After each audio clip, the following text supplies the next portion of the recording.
नमस्कार, स्वागत है आपका जागरण बिजनेस पर। मैं हूं आपके साथ मोहिनी त्यागी। आपका आज के इस खास कार्यक्रम में स्वागत है क्योंकि ये कार्यक्रम हम स्पेशली कर रहे हैं गोल्ड पर। गोल्ड के जो प्राइजेस हर रोज ऑल टाइम हाई बना रहे हैं, नया नया हाई छू रहे हैं, उसको लेकर आज ये कार्यक्रम कर रहे हैं। जितने भी सवाल हैं आपके मन में, आप वो पूछ भी सकते हैं हमसे। हमारे साथ एक्सपर्ट जुड़ी हुई हैं लाइव।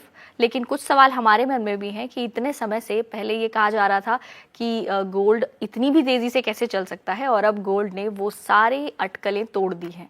आज की अगर मैं बात करूं तो आज इंटरनेशनल मार्केट में गोल्ड ने एक नया हाई बनाया है और आज का जो डे हाई है वो है $3,355 पर आउंस का डे हाई स्पॉट गोल्ड का। एमसीएक्स पर भी आज का डे हाई 95,935 का है। और इसके बाद हालांकि थोड़ी हल्की गिरावट हमने ज़रूर देखी है, लेकिन वो इतनी ज़्यादा नहीं थी जिस हिसाब से डे हाई बनाया है। तो चलिए, जो हमारे साथ खास मेहमान जुड़ी हैं उनका स्वागत करते हैं। हमारे साथ मौजूद हैं Vandana Bharti, head commodity research, SMC Global Securities से। मैं आपका बहुत बहुत स्वागत है। जी मोहिनी, आपको और दर्शकों को मेरा नमस्कार। जी मैम, शुरुआत यहीं से करना चाहूंगी। जैसे कि हमने इस प्रोग्राम का नाम भी ऐसे ही दिया है कि क्या गोल्ड करेगा 1 लाख पार, तो आपको क्या लगता है? पहला सवाल मेरा यही है, आपको क्या लगता है कब तक करेगा गोल्ड 1 लाख पार? जी मोहिनी, अभी तो मैं एक कैलकुलेशन कर रही थी। ये तो अपना रुपी अप्रिशिएट हुआ है, 88 से 85.35 के करीब आया है। अगर ये 88 होता तो 99,000 तो गोल्ड इसी रेट पे यहाँ पे आ चुका होता। तो मेरे ख्याल से रुपी अप्रिशिएशन की वजह से भारतीय बाजार में गोल्ड सस्ता मिल रहा है, ये एक पॉजिटिव बात है। दूसरी चीज ये है कि $3,500 पे काफी ज्यादा ऑप्शंस में यहाँ पे पोजीशन है, तो लग रहा है कि एक बार $3,500 अगर यहाँ पे इस तरीके से टैरिफ वॉर में इंटेंसिफाई होता रहा ये वॉर, तो एक बार $3,500 के करीब गोल्ड आ सकता है। अगर $3,500 आएगा तो हमारी बाजार में क्या ये हो सकता है, हमारी बाजार का कैलकुलेशन क्या रहेगा एमसीएक्स का, तो मुझे लग रहा है कि अगर 85 हम आईएनआर को रखें तो $3,500 के हिसाब से गोल्ड यहाँ पे 98,000 से 98,500 के करीब होना चाहिए। तो ऑलमोस्ट हम 1 लाख के पार हैं। और अब तो गोल्ड में एक दिन में आप 2-2 हजार, 1500 की मूवमेंट्स को देख रहे हैं, और ये सिर्फ 4,000 दूर है अपने 1 लाख के लेवल से। तो मेरे ख्याल से एनी टाइम आप देख सकते हैं कि थोड़ा भी बैड न्यूज इंटेंसिफाई हुआ तो 1 लाख के करीब यहाँ पे गोल्ड आ सकता है। बिल्कुल मैम। और हालांकि हमने आज की तेजी के बाद थोड़ी गिरावट जरूर देखी है गोल्ड में, लेकिन वो लगता नहीं है। जैसे कि आपने कहा कि 3500 कभी भी हो सकता है, तो बिल्कुल अब तो उस लेवल का भी इंतजार रहेगा कि कब तक हम उस लेवल पर पहुंचते हैं। बट अगर गोल्ड 1 लाख हो जाएगा तो फिर क्या उसके बाद ये जो तेजी है वो थमेगी, और क्या उसके बाद गिरावट की आशंका हम मान सकते हैं गोल्ड में? और जिस तरीके की सिचुएशन है इसमें टॉप या बॉटम प्रेडिक्ट करना बहुत मुश्किल हो रहा है, क्योंकि यहाँ पे जो लड़ाई है इसमें 70 देश भी हैं, बाकी देश भी शामिल हो जाएंगे 3 महीने बाद अगर कोई कंक्लूजन नहीं निकला तो। और अभी जो टैरिफ वॉर है ये वर्ल्ड वॉर की तरह हो गया है, और ये है जो सबसे बड़े दो धाकर देश हैं। तो ऐसे में ये कहना कि टॉप बन चुका है ये बड़ा मुश्किल होगा। लेकिन यहाँ पे एक बात मैं बोलना चाह रही हूँ कि 1 लाख बहुत बड़ा साइकोलॉजिकल लेवल है, और $3,500 पे मुझे लग रहा है कि वहां पे for the time being gold में एक ब्रीदर होना चाहिए। और सबसे बड़ा यहाँ पे जो ट्रिगर होगा, अगर यूएस चाइना ने ऑलरेडी यहाँ पे बोल दिया है कि they are open to talk, अगर यहाँ पे वो बात करते और बाद में थोड़ा भी पॉजिटिव निष्कर्ष निकल के आता है तो गोल्ड इतने हायर साइड के बाद एक प्रॉफिट बुकिंग के लिए तैयार होगा। क्योंकि ये रैली यहाँ पे मोहिनी आप देखेंगे ना 76-77,000 से जी। 25-25 की मैं बात कर रही हूँ, और ये 96,000 तक आ गई है। तो 20,000 की रैली आई है, और अगर यहाँ पे 25,000 तक की रैली आएगी तो मुझे लग रहा है कि हेज फंड्स हैं या कुछ पोजीशंस ऐसे ही प्रॉफिट बुकिंग में निकलेगा। तो मुझे लग रहा है 1 लाख वो स्तर होगा जहां पे for the time being short term के लिए मार्केट को जरूर ब्रीदर लेना चाहिए। बिल्कुल मैम, लेना चाहिए। और अगर ग्लोबल की ओर शांत होते हैं तभी गोल्ड पर असर नजर आएगा। इससे मुझे एक और चीज़ याद आई। लास्ट मैंने जब आपसे बात की थी, मैंने आपसे टेलीफोनिक कॉन्वर्सेशन की थी कि जो एक खबर चल रही थी कि गोल्ड 56,000 आ जाएगा। तो गोल्ड 56,000 कैसे आ जाएगा? अगर गोल्ड में जो तेजी है वो रुकेगी भी तो क्या वो इतनी गिरावट आ जाएगी गोल्ड में कि वो 56,000 आ जाएगा? ये जो न्यूज़ चली थी मैम, इस पर आपका क्या कहना है? जी, इससे मैं दर्शकों को यहाँ पे अलर्ट करना चाह रही हूँ, क्योंकि कभी भी इस तरीके का होता है। आप गिरती मार्केट में लोअर साइड का लेवल देखेंगे, बढ़ती मार्केट में आप हायर साइड लेवल देखेंगे, और कुछ एक जो एनालिस्ट होते हैं वो एक्सट्रीम साइड यहाँ पे जो होता है अपना टारगेट्स देते हैं। इसके पीछे लॉजिकल, अगर वो लॉजिकल नहीं है तो मेरे ख्याल से ऐसी चीजों से बचना चाहिए। और 56,000, मुझे 55,000 काफी ज्यादा ये न्यूज वायरल हुई थी, जी। और मुझे लग रहा है कि इससे काफी लोगों को नुकसान भी हुआ। ज्वेलर से मेरी बात हुई, हुई थी मोहिनी, आज भी वो कह रहे हैं कि हमारे पास काफी सारे लोग जिन्होंने 10-10 साल से गोल्ड को एक्यूमुलेट करा था, जिनका कहते हैं ना खानदानी ज्वेलरी है, उन्होंने भी बेच लिया यहाँ पे 56,000 55,000 के न्यूज से। तो मुझे लग रहा है कि ऐसे सेंटिमेंट से आपको बचना बिल्कुल। चाहिए। आप जो आरए लिस्टेड एनालिस्ट होते हैं, जो आपको लग रहा है कि यहाँ पे एक लॉजिकल यहाँ पे एडवाइस दे सकते हैं, उनके पास आप जाइए, उनके राय को आप यहाँ पे मानिए और बड़े डिसिप्लिन वे में ट्रेड करिए। अगर बात यहाँ पे निफ्टी की होगी तो मैं तो यहाँ पे ये नहीं बोलूंगी कि वो 40,000 चला जाएगा ऊपर में या नीचे में 15,000 आ जाएगा। ऐसे एक्सट्रीम टारगेट से और इस तरीके के रूमर्स से बहुत बच के रहना होगा, क्योंकि वो बोल के चले जाते हैं लेकिन हमें जो नुकसान होता है वो फॉरएवर हमारे पास वो पोर्टफोलियो को हर्ट करता रह जाता है। तो मेरे ख्याल से बहुत बचना होगा ऐसे। और सबसे बड़ी बात है कि जब भी इस तरीके के रूमर्स आते हैं या उनका टारगेट आता है, पूरे आर्टिकल्स को पढ़ें या पूरा हम्म। वीडियो देख लें आप किसी भी डिसीजन से, और देखें कि इन्होंने अगर ये टारगेट्स दिए हैं तो इनका क्या बेस है और क्या वो बेसिस यहाँ पे जस्टिफाइड है। अगर नहीं है तो बिल्कुल बचिए ऐसे अफवाहों से। बिल्कुल मैम। मैम अब यूएस बॉन्ड यील्ड जो है वो भी गिर रही हैं और इसके अलावा डॉलर इंडेक्स भी थोड़ा हल्का होता नजर आ रहा है कि डॉलर में भी गिरावट हम देख रहे हैं धीरे धीरे। ऐसे में गोल्ड का फ्यूचर आप कैसे देख रही हैं कि क्या अब जितनी तेजी हमने 2025-25 में देख ली, हालांकि ये ग्लोबल क्यूज जियोपॉलिटिकल टेंशन जितनी है उनकी वजह से थी, लेकिन क्या अब पहले से ज्यादा लोग गोल्ड की तरफ आने लग जाएंगे या फिर गोल्ड एक ऐसी कमोडिटी बन जाएगा जिसे अफोर्ड करना बहुत मुश्किल हो जाएगा धीरे धीरे? जी मोहिनी, मुझे ऐसा कुछ मतलब सर्कमस्टांसेस लग रहे हैं।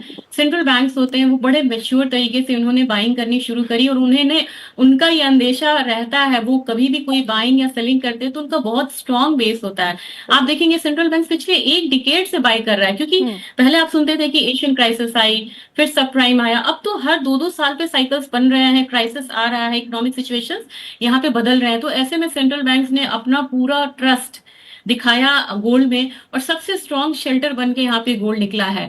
अब यहाँ पे डॉलर डी डॉलराइजेशन की बात भी आपने सुनी होगी। डी डॉलराइजेशन बहुत पुराना कॉन्सेप्ट है, इसकी वजह से भी यहाँ पे प्राइसेस जो है ये गोल्ड का अब यहाँ पे हायर साइड पे है, और धीरे धीरे यहाँ पे डॉलर जो है वो जस्टिफाइड नहीं लग रहा था। 110 के करीब यहाँ पे फॉल आता हुआ हम लोगों ने देखा है, थोड़ा बहुत यहाँ पे रुक सकता है, लेकिन मुझे लग रहा है कि डॉलर अभी और करेक्शन लेगा, खासकर तब जबकि यहाँ पे पहले तो था कि सितंबर में रेट कट होगा।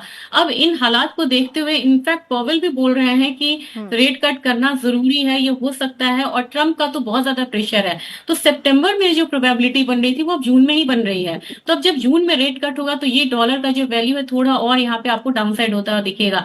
तो मेरे ख्याल से डॉलर, यूएस ट्रेजरी या बॉन्ड कहीं का भी, और गोल्ड, ये तीन चीजें सेफ हेवन के लिए मानी जाती थी। ट्रेजरी से भी पैसा निकल रहा है, बॉन्ड से भी पैसा निकल रहा है, डॉलर से भी, तो सिर्फ गोल्ड बचता है। और एक और बहुत बड़ा रीजन है चाइना। चाइना के पास यूएस ट्रेजरी का बहुत बड़ा होल्डिंग है, और यूएस को यही डर लग रहा है कि उन्होंने टैरिफ तो बढ़ा दिया, लेकिन अगर चाइना ने वो बॉन्ड सेल कर दिया तो डॉलर पे, ट्रेजरी पे काफी ज्यादा इंपैक्ट आएगा। और उस उठापटक इनफैक्ट उन्होंने शुरू भी किया हुआ है, जिसकी वजह से गोल्ड में लगातार पैसा आ रहा है। और आप देखेंगे कि पिछले कुछ सालों में चाइना ने काफी ज्यादा फिजिकल गोल्ड होल्ड किया है, तो इस स्टेप से पहले उन्होंने काफी ज्यादा सोना बना लिया हुआ है। और अगर उन्होंने ट्रेजरी फर्दर यहाँ पे सेल करी तो मेरे ख्याल से डॉलर और भी नीचे की तरफ जाएगा, और गोल्ड उसमें एकमात्र आपको शेल्टर बन जाएगा पोर्टफोलियो को इंश्योर करने के लिए। बिल्कुल।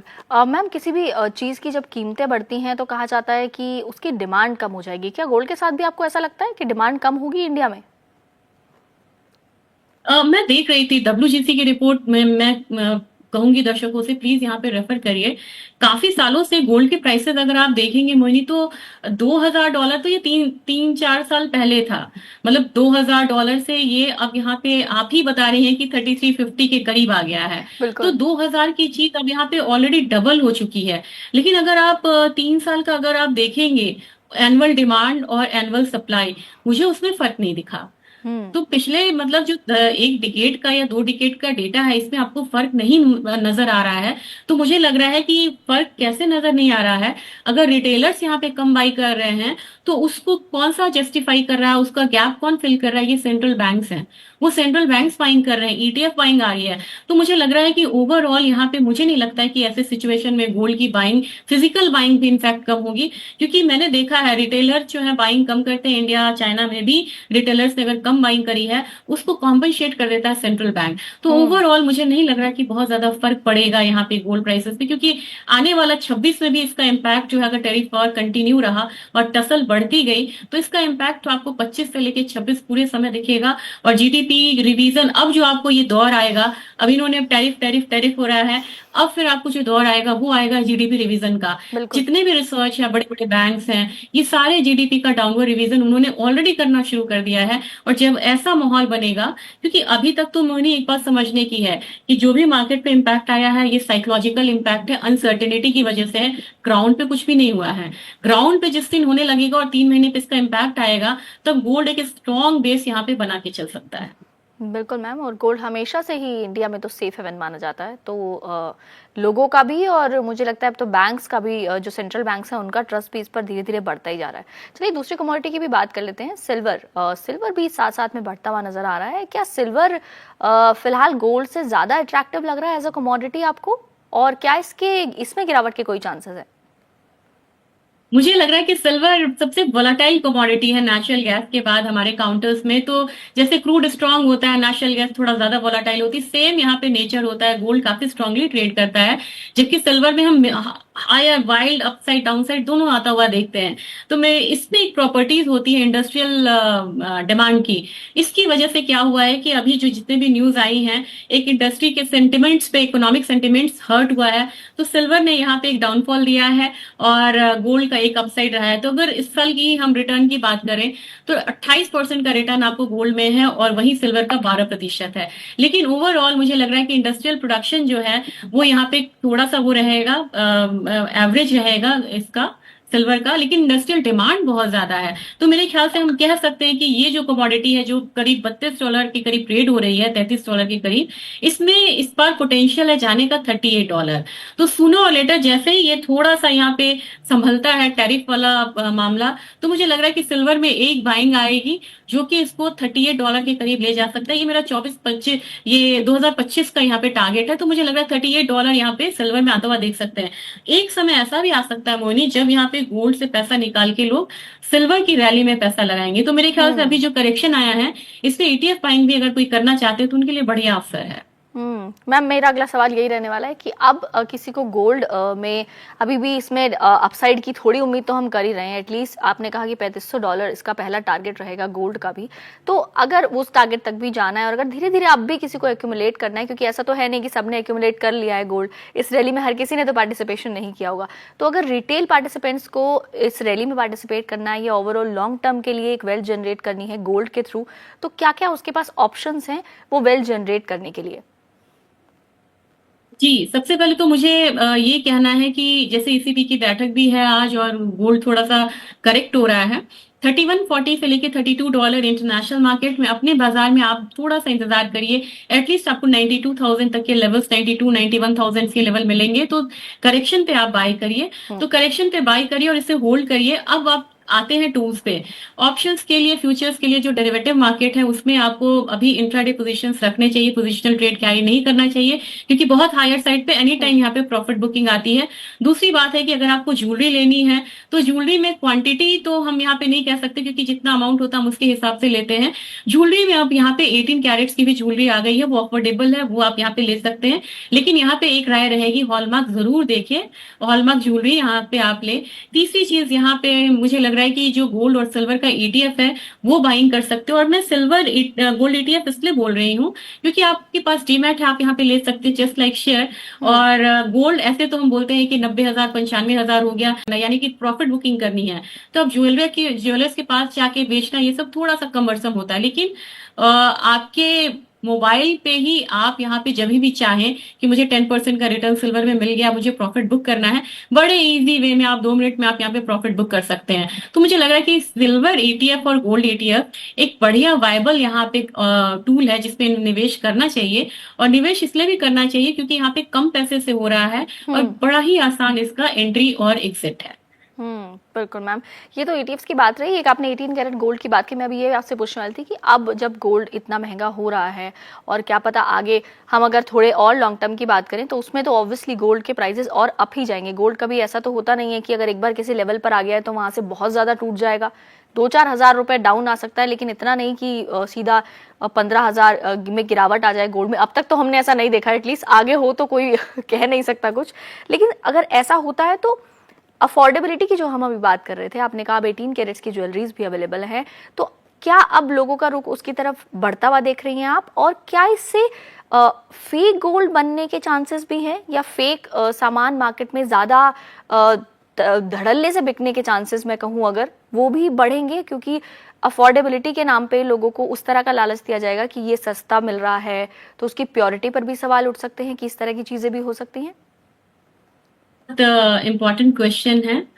और मैं ये चाहूंगी कि इसमें डिटेल में आप पहले अपना रिसर्च करें, फिर आप जाएं। और 18 कैरेट ज्वेलरीज अभी बड़े बड़े जैसे कि तनिष्क हैं, कल्याण है, बड़े बड़े ज्वेलर्स यहाँ पे दे रहे हैं। जो आपको रिलायबल लगते हैं उनके पास आप लीजिए। और सबसे बड़ा शर्त उनको रखिए, हॉलमार्क ज्वेलरी है, हॉलमार्क का आप जैसे वो हॉलमार्क दिखाएंगे उसको आप स्कैन करेंगे, तो आपके फोन पे वो सारी प्योरिटी आ जाएगी कि 18 कैरेट है, 22 कैरेट है, 14 कैरेट है। तो वो जैसे ही आप उन्हें बोलिए कि मुझे हॉलमार्क दिखाइए इसका, सपोज मैंने एक रिंग लिया तो रिंग में मैं बोलूंगी मुझे हॉलमार्क दिखाइए, आप उसको अपने मोबाइल से स्कैन करिए। स्कैन करते ही पूरी जानकारी उसके पास आएगी। अगर वो फेक होगा एट अ टाइम वहां पे ये आप जान सकते हैं कि ये फेक है या ये फिर जेन्यून है। वो चीज आपको ध्यान में रखनी है। ज्वेलर से मेरी बात होती रहती है और वो लोग भी काफी इनोवेटिव हो रहे हैं। उन्होंने कहा है कि एक तो थेफ्ट का बहुत डर होता है मोहिनी, हम लोग भी गोल्ड ज्वेलरी पहनते हैं, जब हम ट्रैवल करते हैं, ऑफिस आना जाना, बाहर आना जाना, तो एक थेफ्ट का भी डर होता है। और हम हल्की ज्वेलरी पहनते हैं डेली यूज में, आप बढ़िया से समझ सकती हैं। तो आप तो एक तो है कि जो हमारा ट्रेडिशनल है, जो हम शादी के पर्पज से लेते हैं, वो हमारा हेवी होना चाहिए। लेकिन डेली यूज वाला आज ज्यादा प्रेफर कर रही हैं महिलाएं, और उस पर काफी ज्यादा ये सेगमेंट पॉपुलर हुआ है। अभी ज्वेलर्स 14 कैरेट की भी बात कर रहे थे, तो मेरे ख्याल से 14 कैरेट भी आप यहाँ पे देख सकते हैं। लेकिन 14, 18 कैरेट का जैसे ही आप देखें, हॉलमार्क सबसे पहले आप देखिए, उसके बाद आपको मेकिंग चार्जेस पे ध्यान देना होगा। क्योंकि काफी सारे में तो वो 18 कैरेट 14 कैरेट देते हैं, लेकिन उनका मेकिंग चार्जेस बहुत ज्यादा होता है। तो गोल्ड में आप कोई फर्क नहीं ला सकते। अगर कोई रेट है तो वो पैन इंडिया के लिए रेट है, बहुत कम का फर्क होता है। क्या फर्क आपको लाएगा, ये है आपका मेकिंग चार्जेस। आप अपने ज्वेलर से बात करिए, कॉम्पिटिटिव मार्केट है यहाँ पे, और मुझे लग रहा है वो बार बार यहाँ पे वो लेके आते हैं, प्रपोजल्स लेके आते हैं, कि ऑफर्स लेके आते हैं, सॉरी, कि यहाँ पे अभी मेकिंग चार्जेस कम है। वैसे समय में आप गोल्ड को खरीदें तो मेरे ख्याल से ये आपकी कॉस्ट को कम कर सकता है। बिल्कुल मैम, जैसे आपने गोल्ड के लेवल्स बताया कि गोल्ड 92,000 पर आए तब आप अगर उसको बाय करें तो आपको थोड़ी प्रॉफिट उसमें मिल सकती है, ऐसे ही क्या सिल्वर के भी कोई लेवल्स हैं आपके पास? और सिल्वर में मुझे लग रहा है कि सिल्वर में अगर नीचे की तरफ आता है तो 88 टू 85,000 एक बहुत बढ़िया लेवल रहेगा। और मैं यहाँ पे कहूंगी कि सिल्वर में आप ईटीएफ बाइंग नहीं कर रहे हैं तो सिल्वर में आप कॉइन बार्स ये सब भी आप यहाँ पे बाय करके चल सकते हैं। और इस कमोडिटी का पोटेंशियल बहुत ज्यादा है। और अभी इकोनॉमिक सेंटिमेंट्स हर्ट हुआ है, फिर भी मुझे लग रहा है मोहिनी, एक सेमीकंडक्टर चिप से लेके अगर आप फोटोवोल्टाइक यूज कर रहे हैं, सोलर यूज कर रहे हैं, सोलार में भी आपको चांदी का यूज है। और ये ऐसी कमोडिटी है, मैं इस पे इसलिए ज्यादा भरोसा रखती हूँ क्योंकि सिल्वर के माइंस बड़े कम है। ये हमेशा बाई प्रोडक्ट होता है, कॉपर के साथ थोड़ा सिल्वर आ गया, जिंक के साथ थोड़ा सिल्वर आ गया, इसके अपने बड़े कम माइंस होते हैं। तो इसका जो सप्लाई साइड है वो थोड़ा कम होता है। और जितना आप देखिए रिसाइकल के लिए हम गोल्ड लेके जाते हैं, हम सिल्वर लेके नहीं जाते। तो मेरे ख्याल से इसका जो सप्लाई साइड है, हालांकि 25 से बढ़ने की संभावना है, लेकिन मुझे लग रहा है कि जिस तरीके से इंडस्ट्रियल डिमांड बढ़ रहा है वो मैच नहीं कर पाएगा। और इस कमोडिटी में आने वाले समय में हो सकता है कि अगले अक्षय तृतीया तक, क्योंकि नजदीक आ रही है, तो हो सकता है कि वहां पे आप 1.25 लाख से लेके मतलब 1,30,000 तक के लेवल्स को सिल्वर में आता हुआ देखें।